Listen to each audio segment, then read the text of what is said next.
दिल, मन, चित्त, वृत्ति व्यक्ति को देना पड़े।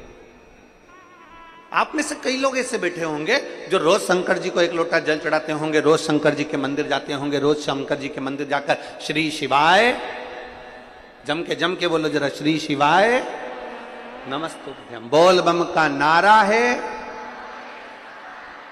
इतना धीमा बोलोगे तो कल्याण तुम्हारा है। जरा जम के बोलो, बोल बम का नारा है, सारी समस्या का हल। अब एक क्षण के लिए, एक मिनट के लिए आप जरा विचार करिए, रोज मंदिर जा रहे हो, रोज शंकर जी को जल चढ़ा रहे हो, रोज प्रतिदिन शिवालय जा रहे हो, रोज शंकर के मंदिर में जाकर ओम नमः शिवाय, ओम नमः शिवाय, ओम नमः शिवाय, हर हर महादेव, श्री शिवाय नमस्तुभ्यम, श्री शिवाय नमस्तुभ्यम लगे लगे।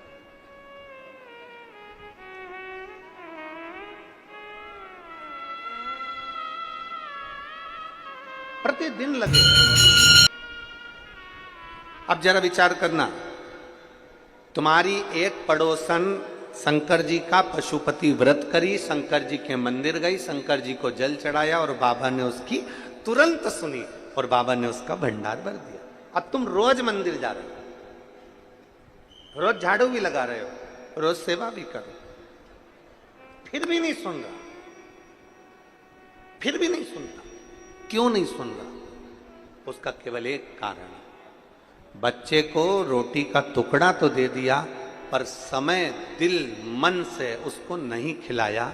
बच्चा मुंह में भर कर बैठा रहेगा, खाएगा नहीं। उसी तरह मंदिर रोज जाओ, एक लोटा जल रोज चढ़ाओ, शंकर जी का गुणगान रोज गाओ, सावन के महीने में 2 लोटा जल रोज चढ़ाओ, रोज शंकर की स्तुति करो। पर याद रखना, तुम्हारा अगर आधा घंटा मंदिर में निकल रहा है, 20 मिनट मंदिर में निकल रहा है, 25 मिनट तुम मंदिर में निकाल रहे हो, तो 25 मिनट में से कम 5 मिनट ऐसा होना चाहिए कि शंकर तुम्हारे दिल में और तुम शिव के दिल में विराजमान होना चाहिए, तो समझो कि जल चढ़ा।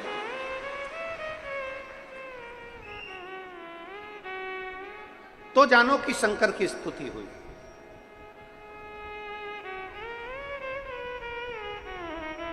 और आप आए नहीं, सुबह हो गई, मेरी पूजा की थाली धरी की धरी रहे। क्यों नहीं आए? किस लिए नहीं आए? पता नहीं।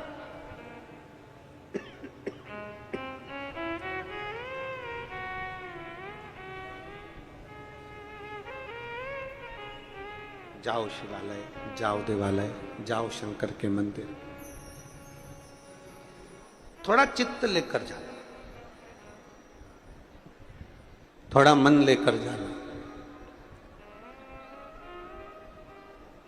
शिव महापुराण में महत्तम में देवराज नाम के ब्राह्मण का बड़ा सुंदर चरित्र है।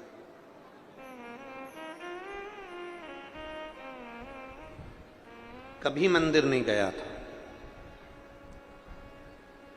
कभी शंकर की देहली नहीं चढ़ा था, कभी शिवालय नहीं गया।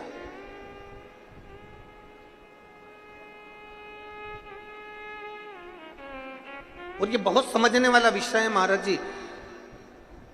मेरी नांदेड़ की जीजियों से निवेदन है, और जितने मेरे जीजा बैठे हैं इनसे भी निवेदन है, और जितना मेरी बेटी बेटा उन बैठे हैं इनसे भी निवेदन है। शिव के शिवालय में, शंकर के मंदिर में, शंकर की चौखट पर व्यक्ति ऐसे ही नहीं पहुंचता। शिव महापुराण में कोई ऐसे ही नहीं पहुंचता। यहां जितने शिव महापुराण की कथा में बैठे हैं, पंडाल के बाहर हो, पंडाल के पीछे, पंडाल में तो कहीं जगह है नहीं, पर पंडाल के बाहर धूप में जहां लोग बैठे हुए हैं, अपना अपना चादर लगाकर, अपना छाता लगाकर, अपनी पानी की बोतल रखकर, जहां जहां लोग बैठे हुए, जितनी जितनी जगह बैठे। शिव महापुराण में कोई ऐसे ही नहीं पहुंचता। शिवालय में अगर जल चढ़ाने के लिए जा रहे हो, शंकर के मंदिर में जा रहे हो, शिव महापुराण की कथा में जा रहे हो, शंकर की चौखट पर जा रहे हो, 12 ज्योतिर्लिंग पर जा रहे हो, शंकर के शिवालय में, शंकर के मंदिर में जा रहे हो, भगवान शंकर की पवित्र कथा शिव महापुराण में जा रहे हो, तुम्हारी सामर्थ्यता नहीं है कि तुम मंदिर में चले जाओ, तुम्हारी सामर्थ्यता नहीं है कि तुम शिवालय में चले जाओ, तुम्हारी सामर्थ्यता नहीं है कि तुम शिव महापुराण की कथा में चले जाओ। वो तो मेरे देव अधिदेव महादेव ने तुम्हारे भाग्य में लिख कर रखा होगा, तो तुम शिवालय जाओगे, तुम शिव महापुराण की कथा में जाओगे, उसने लिखा होगा तो।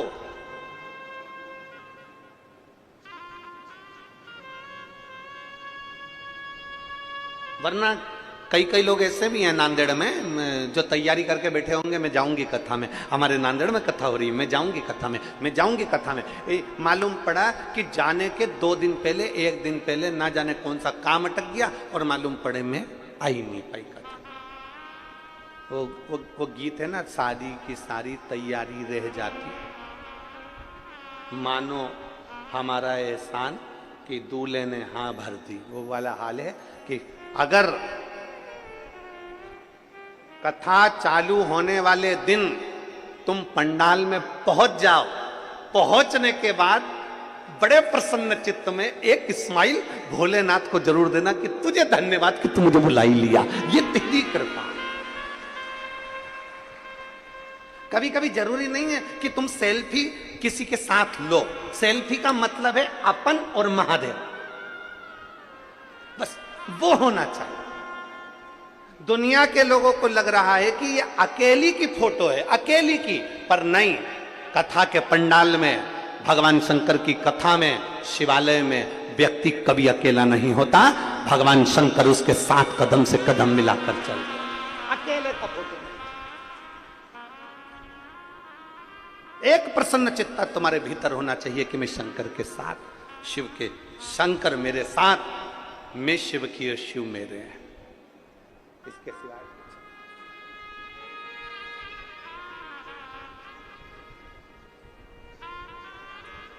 बहुत प्रसन्न होना, बहुत। और जितने लोग बैठे हैं ना, सब अपने अपने घर जाके थोड़ी नजर उतरवा लेना, बाबा ने बड़ी कृपा करी है, सावन के महीने में शिव महापुराण की कथा मिली, बड़ी प्रसन्नता होना चाहिए।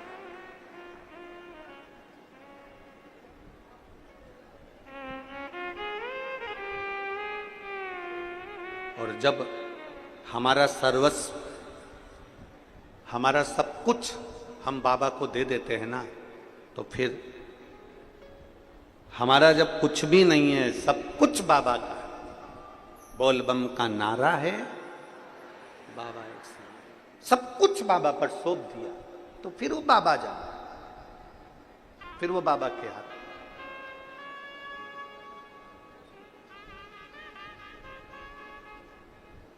पहले भी कथा में कहा, फिर कहते हैं, ढोंग की जिंदगी जीने से अच्छा है कि ढंग की जिंदगी जी। ढोंग की जिंदगी से अच्छा है ढंग की जिंदगी जियो। ढोंग की जिंदगी में एक ना एक दिन धोखा मिलेगा, और ढोंग की जिंदगी में एक ना एक दिन तुम खड्डे में जाकर गिर जाओगे। अगर ढंग की जिंदगी जियोगे तो एक दिन मेरा भोलेनाथ तुम्हारा हाथ पकड़कर आगे बढ़ाकर ले। ढोंग की जिंदगी में सुख नहीं है,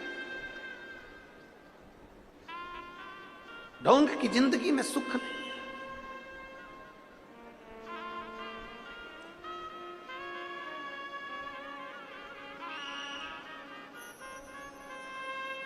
सावन का महीना आया, लोगों ने त्रिकुंड लगाया।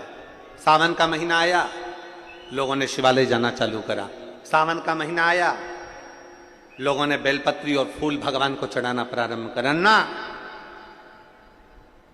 सावन का मतलब क्या है?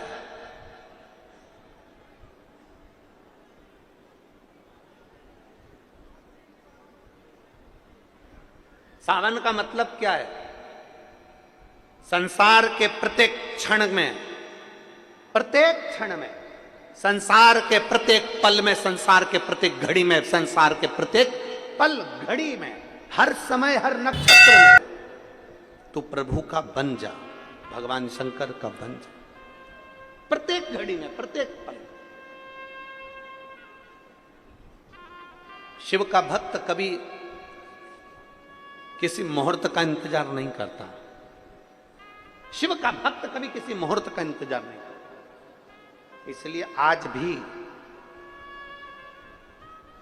शिवलिंगायत संप्रदाय के अंतर्गत अगर यहां पर कोई शिवलिंगायत संप्रदाय के अगर कोई बैठे होंगे तो उनको मालूम होगा, शिवलिंगायत संप्रदाय के अंतर्गत आज भी बच्चा जन्म लेता है और जन्म लिए बच्चे के कान में शिव मंत्र दिया जाता है, तब जाकर मां उस बच्चे को दूध पिलाती है। आज भी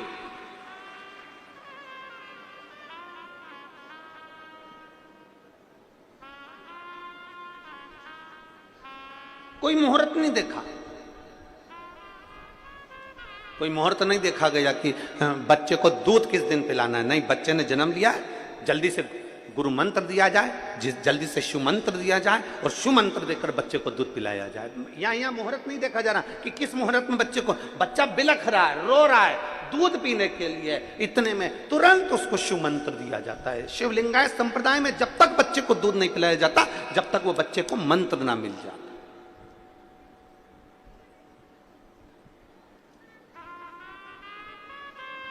अब बच्चा बिलख रहा है और कोई सोचे कि नहीं आज का मुहूर्त अच्छा नहीं है, कल बच्चे को दूध पिलाएंगे, कल बच्चे को मंत्र दिया जाएगा और कल उसको दूध पिला ना। शिव महापुराण की कथा कहती है, शंकर को रिझाने के लिए, भगवान शंकर को पाने के लिए, शंकर भगवान का गुणगान करने के लिए, शिव स्मरण करने के लिए, शंकर की स्तुति करने के लिए, शंकर भगवान के गुणगान को करने के लिए एक क्षण की भी देरी नहीं होना चाहिए। जिस दिन तुम्हारा मन कर जाए, जिस दिन तुम्हारा चित्त कर जाए, जिस दिन तुम्हारा दिल कर जाए, उस दिन तुम भगवान शंकर के मंदिर चले जाओ। सावन का इंतजार मत करना कि सावन आएगा तो त्रिपुंड लगाऊंगा, सावन आएगा तो मैं बेलपत्री चढ़ाऊंगा, सावन आएगा तो मैं शिवालय जाऊंगा। सावन का इंतजार मत करिए। प्रत्येक क्षण, प्रत्येक घड़ी, प्रत्येक पल, प्रत्येक समय में शंकर के मंदिर में जाकर अपने दिल की बात एक बार बैठकर देवाधिदेव महादेव से कहना प्रारंभ करिए। देवाधिदेव महादेव तुम्हारे दिल की बात को सुन